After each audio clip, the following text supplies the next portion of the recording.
आका करीम अपनी वालदा के शिकम में मुबारक में है, अभी नबी की वालदा के शिकम में मुबारक में आका का नूर 2 महीने परवान चढ़ा है कि मोहम्मद रसूलुल्लाह के वालिद का इंतकाल हो गया। लोगों सोचो तो सही, अगर किसी बच्चे के वालिद का इंतकाल हो जाए तो जमाना उसे मुंह नहीं लगाता है। कोई कहता है यतीम है, कोई कहता है बेबाप का है, कोई कहता है बिगड़ जाएगा। मेरे हुजूर अभी वालदा के शिकम में है कि आपके वालिद का इंतकाल हो गया।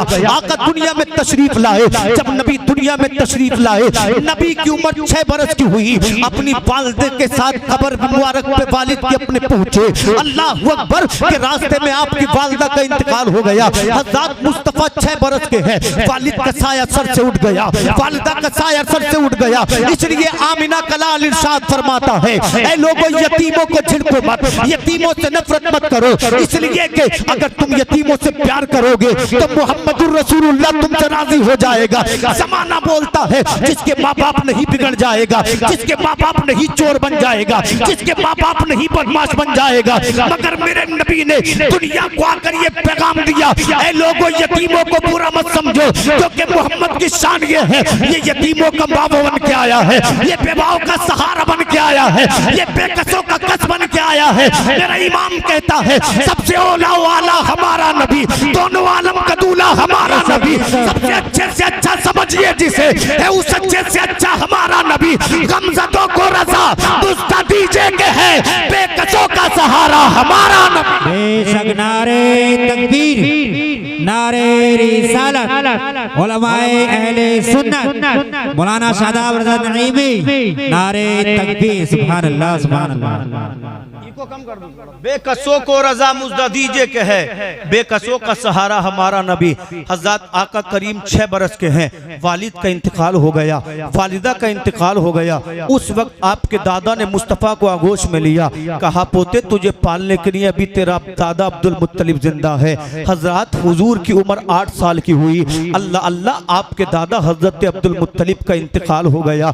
मेरे हुजूर जब हज़रत अब्दुल मुत्तलिब के जनाजे में शामिल हुए, अपने दादा के जनाजे के पीछे दौड़ते दौड़ते जा रहे थे। मक्का की हर आंख में आंसू थे। लोग कहते थे अब क्या बनेगा मोहम्मद का, अब कौन पालेगा मोहम्मद को। मगर दुनिया को मालूम नहीं है मोहम्मद तो वो हैं जो जमाने को पालने आए हैं, मोहम्मद तो वो हैं जो जमाने के लिए रहमत बनकर आए हैं। उस वक्त अबू तालिब ने हुजूर को अपनी आगोश में लिया, कहा मेरे भतीजे मोहम्मद घबराना नहीं है, इसलिए कि अपने बेटों से ज्यादा तुमसे प्यार करूंगा, अपनी औलाद से ज्यादा तुमको चाहूंगा। हज़रत हुजूर की जिंदगी बढ़ती जा रही है। जब मेरे हुजूर की उम्र 25 साल की हुई, अल्लाह अकबर, तो तमाम मक्का के लोग कहते थे मोहम्मद के जैसा सच्चा कोई नहीं है, मोहम्मद के जैसा अमीन कोई नहीं है, मोहम्मद के जैसा सादिक कोई नहीं है। इसी मक्का में एक औरत थी जिसका नाम हजरत खदीजतुल कुबरा था। बोले सुभान अल्लाह। कौन खदीजा? वो जो मुस्तफ़ा की सबसे पहली मुस्तफ़ा की सबसे पहली ज़ौजा है। हजरत खदीजा के शोहर का इंतकाल हो चुका था। अल्लाह अकबर। हजरत खदीजा ने मोहम्मद रसूलुल्लाह को अपने पास बुलाया।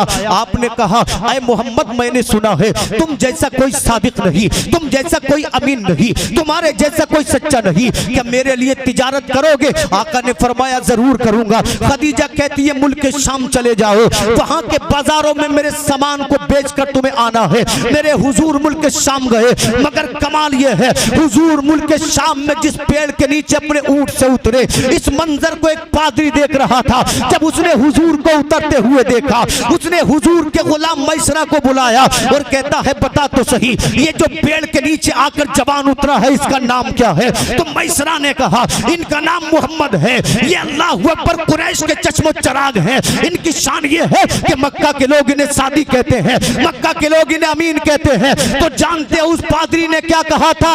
आने वाले नौजवान मैसरा सुनो, इस पेड़ के नीचे आज तक जो भी उतरा है हर किसी को अल्लाह ने अपना पैगंबर बनाया है। मैं देख रहा हूँ अनकरीब अल्लाह इनको अपना पैगंबर बनाएगा। याद रखो तमाम जिंदगी इनके दामन से थामे रहना, इसलिए कि जो इनके दामन को थाम लेगा परवरदिगार आलम उसका बेड़ा पार कर देगा। बेशक सुभान अल्लाह बेशक क्या बात है हजरत सुभान अल्लाह। पादरी ने क्या कहा, इनके दामन को थाम लेना, जो इनके दामन को थाम लेगा अल्लाह बेड़ा पार फरमा देगा। जब मेरे हुजूर मुल्क के शाम से पलटे, हजरत खदीजा आका की राह तक रही थी। हजरत खदीजा अपने बालाखाने पर खड़ी थी, क्या देखा, मोहम्मद धूप में आ रहे हैं और दो फरिश्ते मोहम्मद के सर पे साया किए हुए हैं। हजरत खदीजा ने देखा तो अल्लाह अकबर, दिल में रग़बत पैदा हो गई। आपने कई दिन के बाद अपने गुलाम मैसरा से पूछा, ऐ मैसरा बता तो सही, तूने मोहम्मद का चलना देखा, तूने मोहम्मद का खाना देखा, तूने मोहम्मद के अंदाज देखे, बता मोहम्मद के बारे में क्या जानता है। तो मैसरा ने कहा, खदीजा क्या पूछती हो, तुमने तो कल परसों देखा था कि मोहम्मद के सर पे कोई साया कर रहा था।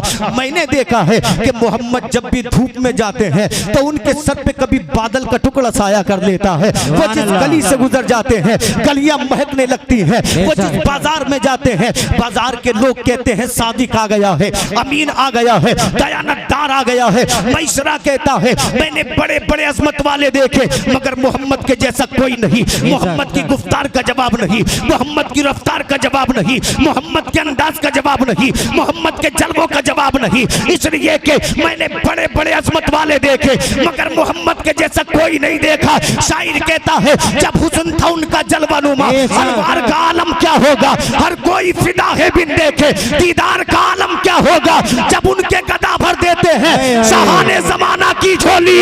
मुहताज का जब ये आलम है, मुख्तार का आलम क्या होगा। बेशक बेशक नारे तकबीर, नारे रिसालत, सरजमीने गाजीपुर, नारे तकबीर, सुभान अल्लाह माशाअल्लाह। आका करीम ने सबसे पहला निकाह 25 साल की उम्र में हजरत खदीजतुल कुबरा से किया। जी तवज्जो है, बात समझ में आ रही है, बोले सुभान अल्लाह सुभान अल्लाह। आका ने पहला निकाह खदीजतुल कुबरा से कितने साल की उम्र में, 25 साल की उम्र में। जी अब नबी की उम्र 40 बरस की हो गई। जब नबी 40 बरस के होने को थे तो मुस्तफा को अच्छे अच्छे ख्वाब नजर आने लगे। जी जी और नबी का कमाल, मैं सोचता हूँ अपने बारे में, आप सोचते हैं अपने बारे में। बाप कहता है मेरी औलाद पढ़े, मेरी औलाद लिखे, मेरी औलाद अच्छे मकान में रहे, मगर नबी ने अपने बारे में कभी सोचा ही नहीं। जी मुस्तफा से हने काबा में बैठ जाते। अब मैं बाकायदा बात शुरू कर रहा हूँ, बोले सुभान अल्लाह सुभान अल्लाह। और आपको अल्हम्दुलिल्लाह सुभान अल्लाह कहकर जवाब देना है। भाई क्या हुआ, आपकी बस्ती के कोई बात नहीं मगर बात तो मुस्तफा की कर रहे हैं। बेशक कर रहे हैं कि नहीं? और मुस्तफा की जो बात करता है अल्लाह उसको अजमत अता फरमाता है। जी हक है, इसलिए हम मुस्तफा के जिक्र को सजाते हैं। अच्छा काम आप कुछ भी करें, लोगों को बातें बनानी है बनाएंगे, मस्जिद बनाओ तब भी कहेंगे, मदरसे बनाओ तब भी कहेंगे, कुरान पढ़ो तो कहेंगे दिखावे की पढ़ रहा है, नमाज पढ़ो तो कहते हैं दिखावे की पढ़ रहा है। तो इस बात पर कभी मत सोचो किसने क्या कहा, ये देखो हमने किस नियत से जलसे को सजाया है। बेशक सुभान अल्लाह।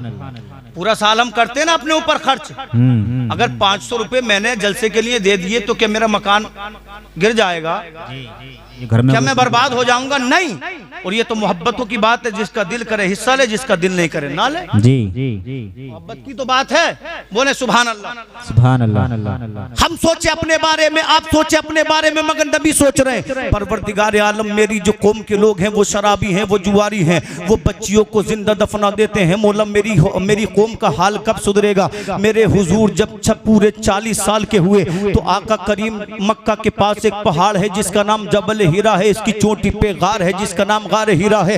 नबी गार हीरा में तशरीफ ले जाते, एक दिन इबादत करते, 2 दिन इबादत करते, 3 दिन इबादत करते। मैंने हदीस पाक में पढ़ा है मुस्तफ़ा 7 दिन तक इबादत करते। अल्लाह अल्लाह, एक दिन नबी इबादत कर रहे थे, गार हीरा में उजाले हो गए। नबी ने क्या देखा, चांद के चेहरे जैसा नूरानी चेहरे वाला एक नौजवान मुस्तफ़ा के पास आया और मुस्तफ़ा को उन्होंने जोर से अपने सीने में भींच लिया और वो कहते इकरा पढ़ो। नबी फरमाते हैं मैं पढ़ने वाला नहीं हूँ। आका करीम की बारगाह में दूसरी बार उस फरिश्ते ने कहा इकरा पढ़ो। नबी फरमाते मैं पढ़ने वाला नहीं हूँ। फरिश्ते ने तीसरी बार कहा पढ़ो। नबी फरमाते हैं मैं पढ़ने वाला नहीं हूँ। अब जिब्रील ने कहा इकरा बिस्मि रब्बिकल लज़ी खलक, पढ़ो अपने रब के नाम से जिसने तुम्हें पैदा किया। जिब्रील ने एक आयत पढ़ी थी मगर मुस्तफ़ा ने पढ़ना शुरू किया तो पढ़ते चले गए। नबी फरमाते हैं इकरा बिस्मि रब्बिकल लज़ी खलक, खलकल इंसान मिन अलक, इकरा व रब्बुकल अकरम अल्लज़ी अल्लज़ी अल्लमा बिल कलम अल्लमल इंसान मा लम यालम। हज़रात गिरामी, ये अल्लाह का उम्मत मोहम्मद के लिए पहला पैगाम है, पढ़ो पढ़ो पढ़ो, तुम्हें पढ़ना है। अगर आधी रोटी खाओ मगर अपने बच्चों को पढ़ाओ, अगर तुम प्यासे भूखे रहो मगर अपने बच्चों को तालीम दो। इसलिए कि बिल्डिंगों से इज्जत नहीं मिलती है, कारों से इज्जत नहीं मिलती है, कारोबार से इज्जत नहीं मिलती है। अगर इज्जत मिलती है तो इल्म से मिलती है, बुलंदियां मिलती हैं तो इल्म से मिलती हैं, तरक्कियां मिलती हैं तो इल्म से मिलती है। आज कौम में मुस्लिम का हाल देखो तो सही, हमारी कौम में शराबी मिलेंगे, नशेड़ी मिलेंगे, जुआरी मिलेंगे। देहातों का हाल तो फिर भी ठीक है मगर शहरों का हाल नहीं है। बेटा मुसलमान का है मगर शराब पी रहा है, बेटा मुसलमान का है मगर जुआरी है, बेटा मुसलमान का है मगर सट्टेबाज है, बेटा मुसलमान का है मगर जानी है। अल्लाह की कसम, रब्बे काबा ने इसलिए पढ़ने कहा, अगर तुम पढ़ोगे तो अल्लाह अज़मतें भी अता फरमाएगा, अगर तुम पढ़ोगे तो अल्लाह दौलतें भी अता फरमाएगा, अगर तुम पढ़ोगे तो अल्लाह नाम भी अता फरमाएगा। इसलिए शायर कहता है, मस्जिद में पढ़ो चाहे बयाबान में पढ़ो, मीनार गिर गए हैं तो मैदान में पढ़ो। ये बेखबर नुजूमी तुम्हें क्या बताएंगे, कल होने वाला क्या है ये कुरान में पढ़ो। बेशक, सुभान अल्लाह, सुभान अल्लाह, क्या बात है, बेशक। बोले सुभान अल्लाह।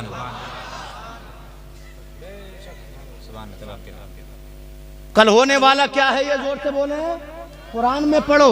पहली आयत अल्लाह ने नाज़िल फरमाई, मुस्तफ़ा फरमाते हैं, ऐसा जिस्म टूटा, मेरा जिस्म बुखार में तप रहा था, मेरे दिल पे लर्ज़ा तारी था। हुजूर घर पहुंचे, घर वालों से जाकर कहा, मुझे मेरी कमली उड़ाओ, कमली उड़ाओ। आका करीम को कमली उड़ाई गई। हज़रत खदीजतुल कुबरा कहती है, मेरे शोहर क्या हुआ है?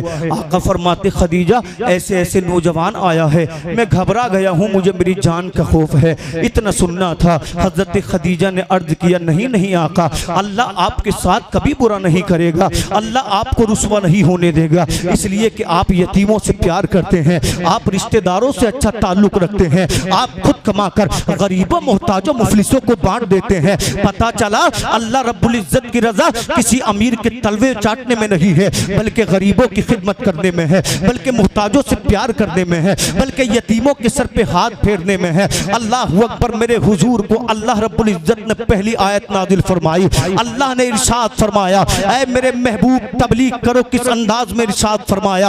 अल्लाह फरमाता है, या अय्युहल मुज़म्मिल या अय्युहल मुद्दस्सिर कुम फअंज़िर व रब्बका फकब्बिर। ऐ मेरे महबूब उठो, दोशाला ओढ़ने वाले मुस्तफ़ा, उठने के बाद लोगों को डराओ अल्लाह के अज़ाब से और तुम अपने रब की बड़ाई बयान करो। अब मेरे हुजूर ने तबलीग इस्लाम को शुरू कर दिया। आका करीम तबलीग फरमा रहे हैं, खुलकर नहीं, ऐलानिया तौर पर नहीं, चुपके चुपके खामोशी के साथ। सबसे पहले नबी का कलमा खदीजतुल कुबरा ने पढ़ा, जवानों में नबी का कलमा अबू बकर सिद्दीक ने पढ़ा, बच्चों में नबी का कलमा हजरत अली ने पढ़ा, गुलामों में नबी का कलमा ज़ैद इब्ने हारिसा ने पढ़ा। अब जब 3 साल मुकम्मल हो गए तो रब्बे काबा ने एक और आयत नाजिल फरमाई। अल्लाह फरमाता है, वह अंजिर अशीरतकल अक़रबीन, महबूब अपने खानदान वालों में तबलीग इस्लाम फरमाइए। इतनी आयत नाजिल होनी थी, मेरे महबूब को है सफा पर खड़े हुए और आका करीम ने फरमाया, या माशरल कुरैश, ऐ कुरैश के लोगों मेरे करीब आओ। इतना सुनना था, जितने भी मक्का के बूढ़े थे सब कुरैश के बूढ़े मुस्तफ़ा की बारगाह में पहुंच गए, जितने भी जवान थे सब नबी की बारगाह में पहुंच गए, जितने भी बच्चे थे सब नबी की बारगाह में पहुंच गए। हाथों को जोड़कर अर्ज करते हैं, ऐ मोहम्मद इब्ने अब्दुल्लाह बताओ क्या कहना चाहते हो? मेरे आका इरशाद फरमाते हैं, ऐ मक्का के लोगों, अगर मैं तुमसे कहूं कि पहाड़ के उस पार एक लश्कर आ रहा है जो मक्का पे हमला करेगा, जो तुम लोगों को कत्ल कर देगा, मानोगे? तो जानते हो मक्का के लोगों ने क्या कहा था? ऐ मोहम्मद, हमने तुम्हारा बचपन देखा, हमने तुम्हारी जवानी देखी, हमने तुम्हारी जिंदगी के 40 साल देखे, मगर तुम्हें कभी झूठ बोलते नहीं देखा, तुम्हें कभी गलत बयानी करते नहीं देखा। ऐ मोहम्मद, तुम जो कहोगे मानोगे। अब मेरे रसूल इरशाद फरमाते हैं, ऐ मक्का के लोगों, मैं तुम्हें अल्लाह के अजाब से डरा रहा हूँ, इसलिए कि अगर तुम रब्बे काबा काबा पर ईमान लाओगे तो अल्लाह तुम्हें जन्नत देगा, अल्लाह तुम्हें बुलंदियां देगा, अल्लाह तुम्हें रिफतें देगा। और तुमने अल्लाह के पैगाम को ठुकरा दिया तो तुम्हारे नसीब में अजाब है, तुम्हारे नसीब में बदनामी है, तुम्हारे नसीब में जहन्नम का अजाब है। इतना कहना था, मक्का के लोग मुस्तफा के दुश्मन बन गए, मोहब्बतें नफरतों में बदल गई। अबू जहल कहने लगा झूठा है, उमैया कहने लगा दीवाना है, शैबा कहने लगा पागल हो गया है। जब लोगों ने मुस्तफा को ताने दिए, नबी को लोगों ने मजनू कहा, नबी को लोगों ने पागल कहा, रब्बे काबा की बारगाह में मुस्तफा ने अर्ज किया, परवरदिगार आलम ये तो मांगते ही नहीं है। आवाज आती है, ऐ मेरे महबूब तुम्हें इनके ऊपर जाने की जरूरत नहीं है, तबलीग इस्लाम करना मुस्तफा का काम है, और लोगों को कलमा अता फरमाना परवरदिगार आलम का काम है। वाह वाह, नारे तकबीर, नारे तकबीर, नारे रिसालत, नारे रिसालत, मसलके आला हजरत मौलाना शादाब रजा साहिब क़िबला सरज़मीन गाजीपुर। नारे तकबीर, नारे रिसालत, सुभान अल्लाह, सुभान अल्लाह। हजरात, मक्का के लोग कुरैश के डर की वजह से नबी को कत्ल तो न कर सके, मगर आका करीम के पीछे नौजवानों का गोल लगा देते, ये हुजूर का मजाक बनाते, ये हुजूर को गालियां देते, ये हुजूर के अल्लाहू अकबर धक्के मारते। आका करीम किसी के दरवाजे से गुजरते, मक्का के लोग हुजूर के कदमों में कांटे बिछा देते, जो हुजूर के पैरों को जख्मी कर देते। अल्लाह अल्लाह जानते हो, आज जिस काबे से अजान की सदाएं बुलंद होती हैं, उस काबे में 360 बुत रखे हुए थे। एक दिन मेरे हुजूर काबतुल्लाह के सहन में खड़े हुए, नबी ने अल्लाह रब्बुल इज्जत के लिए 2 रकत नमाज के लिए नियत बांध दी। हुजूर क़याम में है, मक्का के कुफ्फार देख रहे हैं, हुजूर सजदे में है, मक्का के कुफ्फार देख रहे हैं। जब मेरे हुजूर ने सजदे में सर रखा, अल्लाहू अकबर, हो सकेगा लोग नबी का जाहो जलाल देंगे। अल्लाहू अकबर, बिलाल ने कहा ला इलाहा इल्लल्लाह। हजरत बिलाल को जमीन पर लिटा दिया गया, उनके हाथों पर पैर रख दिए गए, उनके पैरों को दबा दिया गया। अल्लाहू अकबर, 2 जालिम नौजवान आगे बढ़े, एक वजनी पत्थर उठाया, हजरत बिलाल के सीने पर उस पत्थर को रख दिया गया। पत्थर इतना वजनी था, बिलाल की अल्लाहू अकबर सांसें टूटने लगी, हजरत बिलाल की आंखें उबलने लगी, लगता था बिलाल मर जाएंगे। जब चंद मिनट गुजर गए, मक्का के जालिमों ने सोचा अगर बिलाल मर गए तो जुल्म किस पर करेंगे, बिलाल मर गए तो जुल्म का निशाना किसे बनाया जाएगा। हजरत बिलाल के सीने से पत्थर हटा दिया गया। जब चंद सातें गुजरी,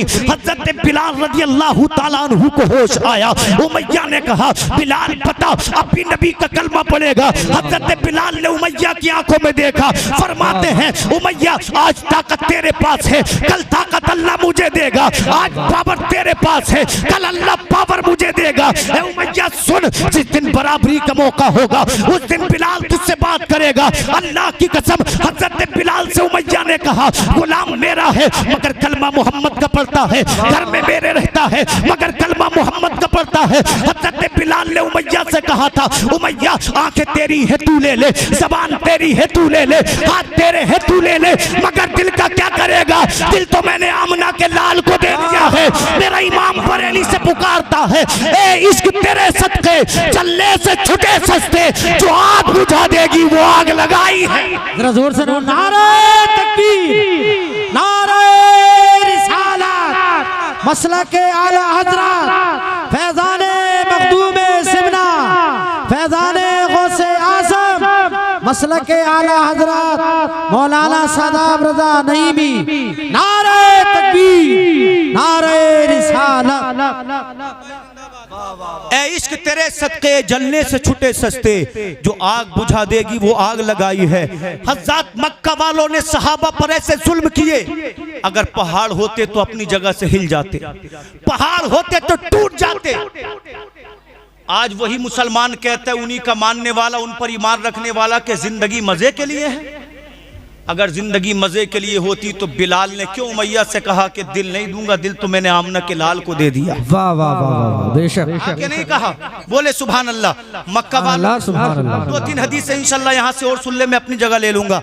मक्का वालों ने सोचा सहाबा को मारा भी गया मगर किसी ने दामन मोहम्मद नहीं छोड़ा, सहाबा को सताया भी गया मगर किसी ने दामन मोहम्मद नहीं छोड़ा, बिलाल की ज़बां को जला दिया मगर किसी ने नाम मोहम्मद नहीं छोड़ा। चलो चलो मोहम्मद से जाकर गुफ्तगू गुफ्तगू करें, अगर मोहम्मद बात ना करें तो उनके चचा अबू तालिब से जाकर गुफ्तगू करें। अल्लाह अकबर। मक्का के तमाम लोग जनाबे अबू तालिब के पास आए, आकर कहने लगे अबू तालिब अपने भतीजे को समझा लें, इसलिए कि हमारे खुदाओं को बुरा कहता है, ला तो मनात की बेइज्जती करता है। अबू तालिब या तो भतीजे को रोक लें, वरना आप भी मोहम्मद की तरफ से आ जाएं, फिर हम तुम्हारी उम्र का ख्याल नहीं करेंगे, बल्कि तुम पर भी तलवार उठाएंगे, मोहम्मद का भी काम तमाम कर देंगे माअज़ल्लाह। अबू तालिब ने जब इतना सुना आप घबरा गए, आप परेशान हो गए, कहने लगे अब मामला पेचीदा हो चुका है। जब शाम को मेरे हुजूर आए तबलीग इस्लाम से वापस, अबू तालिब ने मुहम्मदुर रसूलुल्लाह की पेशानी को चूमा और बड़े नरम गुदाज लहजे में कहा, ऐ मेरे बेटे, मेरे भतीजे मोहम्मद, तू जानता है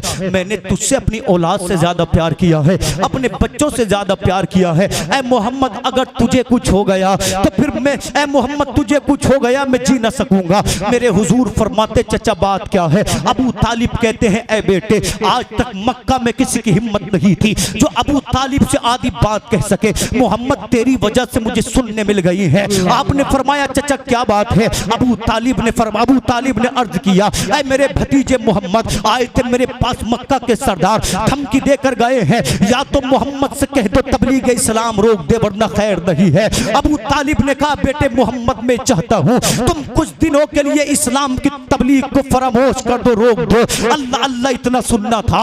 मेरे नबी ने ख्याल किया आज तक जाहिरी तौर पर अगर मक्का में आका का कोई मददगार था तो उनका नाम अबू तालिब था। जब किसी ने साथ नहीं दिया तो अबू तालिब नबी के साथ खड़े रहे। आज जो सबसे बड़ा मददगार था उसके कदम लरजने लगे थे, उसके कदम हिलने लगे थे, उसके कदम हिलने लगे थे। अबू तालिब कहते बेटे मोहम्मद, मैं बूढ़ा हो चुका हूँ, अब मुझ में ताकत नहीं कि मक्का वालों का सामना कर सकूं, मेरी सफेद दाढ़ी पे कुछ तो रहम करो।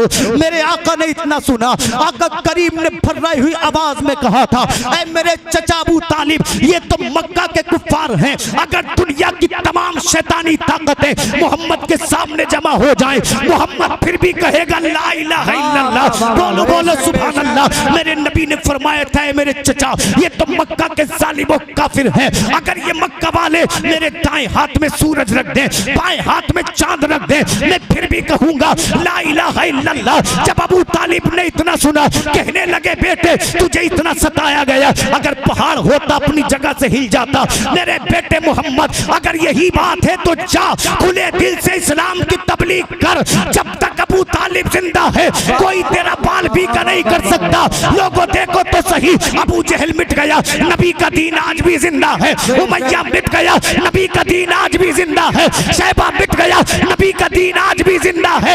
इसलिए मेरा इमाम कहता है मिट गए मिटते हैं, मिट जाएंगे आधा तेरे, ना मिटा है ना मिटेगा कभी चर्चा। नारे तकबीर, नारे रिसाला, नारे रिसाला, मसलके आला हजरत, फैजाने आला हजरत, फैजाने ताजु शरिया, नारे तकबीर, नारे रिसालत। वाह वाह वाह वाह, सुभान अल्लाह सुभान अल्लाह। तवज्जो है और 5-10 मिनट बात को बढ़ाऊं, सुने इंशाल्लाह इतने बोलूंगा, बोले सुभान अल्लाह सुभान अल्लाह। मक्का वाले बोले अबू तालिब भी नहीं डर रहे हैं, न बिलाल डरे, न अबू बकर सिद्दीक डरे, न उमर डरे, डरते कैसे सब मोहम्मद के शेर थे। बेशक। तो मक्का वालों ने कभी ऐसे नहीं मानेंगे, कोई ऐसी तदबीर करो जिससे मोहम्मद और इस्लाम दोनों मिट जाएं। बेशक। नूरे खुदा है कुफ्र की हरकत पे खंदजन, फूकों से ये चराग बुझाया ना जाएगा। आज भी कोशिश चल रही है ना जी, मगर कोई मुसलमानों को मिटा सका? कोई किसी एक को इस्लाम छोड़ने पे मजबूर कर सका? नहीं। लोग जुल्म कर सकते हैं मगर मुस्तफा के दीवानों को दुनिया से मिटा नहीं सकते। बेशक। बोले बोले सुभान अल्लाह। मक्का वाले बोले डरे नहीं, झुके नहीं, रुके नहीं, पंचायत बुला ली। हमारी आपकी पंचायतें होती है ना, मक्का में एक पंचायत घर था जिसका नाम दारुन नदवा था। क्या नाम था बोले? दारुन नदवा। मक्का में उस वक्त 40 कबीले थे, 40 के 40 सरदार दारुन नदवा में आ गए। अगर कोई जरा सा भी असर मक्का में रखता था वो दारुन नदवा में आ गया। जब ये तमाम लोग अपनी अपनी मसनद पर बैठ गए तो इन्हीं लोगों में एक बूढ़ा भी था जो कंबल ओढ़े हुए आया था। मक्का वाले बोले तू कौन है? ये कहने लगा मैं शेख नजदी हूँ, नज से आया हूँ। मगर लोगों ये शेख नजदी नहीं था, बल्कि इंसान की शक्ल में इब्लीस था, जो मोहम्मद रसूलुल्लाह को मिटाने की तरकीब बताने आया था। जब ये महफिल शुरू हुई, जब ये बैठक शुरू हुई, अल्लाह अकबर, तो शैतान बोला अपनी अपनी तरकीब पेश करो। अल्लाह अल्लाह, एक मक्का का मुशरिक खड़ा हुआ, उसने कहा एक काम करो, अगर तुम चाहते हो मोहम्मद से पीछा छुट जाए, एक काम करो, मोहम्मद को एक कमरे में कैद कर दो, एक छोटा सा सुराख खोल दो, उसी से खाना दिया जाए, उसी से पानी दिया जाए। अल्लाह अल्लाह, इब्लीस बोला तुम्हारी तरकीब काम नहीं आएगी, इसलिए कि तुम जानते नहीं हो सिद्दीक अकबर को, तुम जानते नहीं हो फारूक आजम को, क्या तुम्हें मालूम नहीं है कि बिलाल की शान कैसी है? अबू जहल के अल्लाह अकबर, इब्लीस कहने लगा नबी के गुलाम अपनी जान दे देंगे मगर मोहम्मद को कैद में नहीं रहने देंगे। शैतान बोला तू बैठ जा। फिर दूसरा अल्लाह अकबर मुशरिक खड़ा हुआ, उसने कहा मैं ये चाहता हूँ अल्लाह अकबर, मोहम्मद को मक्का के बाहर निकाल दिया जाए। जब मोहम्मद मक्का में नहीं रहेंगे तो कुरान भी नहीं पढ़ेंगे, लोगों तक उनके दीन की तबलीग नहीं पहुंचेगी। शैतान बोला तेरी तरकीब पिलाना, क्या तुझे मालूम नहीं है अल्लाह ने मोहम्मद की जबान में कैसा असर दिया है? मोहम्मद जहां जाएगा लोगों को अपना दीवाना बना लेगा, मोहम्मद जहां कुरान पढ़ेगा वहां इस्लाम के गुलशन को हरा भरा कर देगा। अल्लाह अकबर। अब शैतान कहने लगा तेरी तरकीब भी काबिल कबूल नहीं है। इधर ये तरकीबें कर रहे थे, तीसरा काफिर खड़ा हुआ जो नबी का सबसे बड़ा दुश्मन था, दुनिया इसे अबू जहल के नाम से जानती है। उसने कहा मेरे जहन में एक तरकीब है, अगर अमल करोगे मोहम्मद से छुटकारा मिल जाएगा। इब्लीस कहने लगा तू भी बोल। अबू जहल कहने लगा मक्का में 40 कबीले हैं, हर कबीले से एक नौजवान को तैयार किया जाए जो बहादुर भी हो, जो तलवार का धनी हो, जो शुजा भी हो। वो 40 के 40 नौजवान मोहम्मद के घर को मुहासरे में ले ले। जब मोहम्मद अपने घर से निकले 40 तलवारें एक साथ मोहम्मद पे गिराई जाए, मोहम्मद कत्ल हो जाएंगे और कोई हमारा मुकाबला भी न कर सकेगा। इधर मक्का के लोग अपनी तदबीरें कर रहे थे, इधर अबू जहल अपनी तरकीब बयान कर रहा था, उधर रब्बे काबा ने मुस्तफा की बारगाह में जिब्रील अमीन को भेज दिया। वाह वाह वाह वाह, सुभान अल्लाह। अबू जहल कह रहा था, उमैया अपनी कह रहा था, रब ने फरमाया जिब्रील तुम भी जाओ। जी वाह वाह वाह। जिब्रील अलैहिस्सलाम की आकर रब का पैगाम लाया। हुजूर फरमाते कहो। कहने लगे हुजूर मैं अर्ज ये करना चाहता हूँ, रब ने कहा है मक्का से हिजरत करो, मदीना जाओ, इसलिए कि अल्लाह मदीने को इस्लाम की राजधानी बनाएगा। बेशक। और आज भी मदीना इस्लाम की राजधानी है। जिब्रील कहने लगे हुजूर आप तैयारियां कर लें। मेरे हुजूर ने तैयारियां की। दोपहर के वक्त में हुजूर अपने घर से निकले, सीधा अबू बकर सिद्दीक के दरवाजे पर पहुंचे। जाने के बाद दरवाजा खटखटाया, अबू बकर सिद्दीक ने दरवाजा खोला। नबी फरमाते अबू बकर हुक्म आ गया है हिजरत का। अर्ज की हुजूर गुलाम भी साथ चलेगा? आका करीम फरमाते हाँ तुम भी साथ चलोगे। इतना सुनना था अबू जहल की आंखों में आंसू आ गए। कहने लगे आका आपकी बड़ी मेहरबानी। हजरत आयशा सिद्दीक फरमाते बाबा आपकी आंखों में आंसू किस लिए हैं? अबू बकर सिद्दीक फरमाते बेटी ये गम के नहीं बल्कि खुशी के आंसू हैं। आका करीम की बारगाह में अर्ज किया या रसूल अल्लाह मैंने 2 ऊँटनियां तैयार की हैं, 4 महीने से उनको मैं तैयार कर रहा हूँ बबूल की पत्तियां खिलाकर। हुजूर एक पर आप सवार होंगे, हुजूर दूसरी पर मैं सवार होऊंगा। नबी फरमाते ऊँटनी तो ले लेंगे मगर बदले में तुम्हें पैसा देंगे। इतना सुनना था। अल्लाह अकबर। अबू बकर सिद्दीक फरमाते हुजूर कैसे मुमकिन है? इसलिए कि मेरा माल भी आपके लिए है, मेरी जान भी आपके लिए है, मेरी औलाद भी आपके लिए है। आका फरमाते हमारी मर्जी हमारी खुशी है, तुम बदले में कुछ ले लो। अबू बकर सिद्दीक ने मान लिया। उसके बाद हुजूर अपने घर तशरीफ लाए। जब मगरिब का वक्त हुआ अंधेरे उजालों पर गायब आ गए, अंधेरे उजालों पर गालिब आ गए। अल्लाह अकबर। मक्का से 40 नौजवान निकले। 40 के 40 जवानों ने आका करीम के मकान को चारों जानिब से घेर लिया। अल्लाह अकबर। तलवारें लहराने लगे। कब नबी निकल कर आए, कब नबी के ऊपर तलवारें बरसाई जाएं, ये चीज अल्लाह की रहमतें भी देख रही थी। मेरे नबी फरमाते हैं अली इधर आओ। मौला अली ने अर्ज की हुजूर इरशाद फरमाए। नबी फरमाते हैं अली आज तुम्हारा इम्तिहान है, अली आज तुम्हें मैं मुश्किल में छोड़ कर जा रहा हूँ। अली आज हिजरत मुस्तफा की होगी मगर बिस्तर मौला अली का होगा। वाह वाह वाह वाह, सुभान अल्लाह। फरमाते नबी हिजरत मुस्तफा की मगर बिस्तर किसका होगा? बोले अली का। नबी फरमाते अली मेरे बिस्तर पे सोना, सुबह उठना, मक्का वालों की अमानतें वापस कर देना, फिर मदीने को आ जाना। सुभान अल्लाह। हजरत आसान नहीं था उस बिस्तर पर सोना। अली जानते थे 40 तलवारें मुस्तफ़ा के कत्ल के इरादे से लहरा रही। बेशक मुस्कुरा कर सो गए, इसलिए कि अली जानते थे कभी भी शहीद कर दिया जाऊं इस रात मुझे मौत नहीं आएगी। इसलिए कि नबी ने फरमाया था मदीना आना, और अली का ये मानना था यकीन कामिल तक कुछ भी हो जाए मगर नबी की जबान बदल नहीं सकती है। अल्लाह अकबर। मेरे हुजूर ने बिस्तर पर अली को लिटाया। अली को लिटाने के बाद मेरे हुजूर अल्लाह अकबर अपने सामान को तैयार करके अपने घर से निकले। जिब्रील अमीन हाजिर हुए, या रसूल अल्लाह 40 लोगों ने आपके घर को मुहासरे में ले लिया है, आपको कत्ल का इरादा रखते हैं। मेरे हुजूर ने इतना सुना, आका करीम मुस्कुरा दिए। आखिरी जुमलों में मैं अपनी बात को खत्म कर रहा हूँ। मेरे नबी मुस्कुरा दिए। मुस्कुराने के बाद हुजूर सल्लल्लाहु अलैहि वसल्लम ने अल्लाह अल्लाह थोड़ी सी कंकरियां उठाई और मेरे आका ने कुरान की आयतों को पढ़ना शुरू कर दिया। हुजूर पढ़ते हैं आऊज़ु बिल्लाहि मिनश शैतानिर रजीम,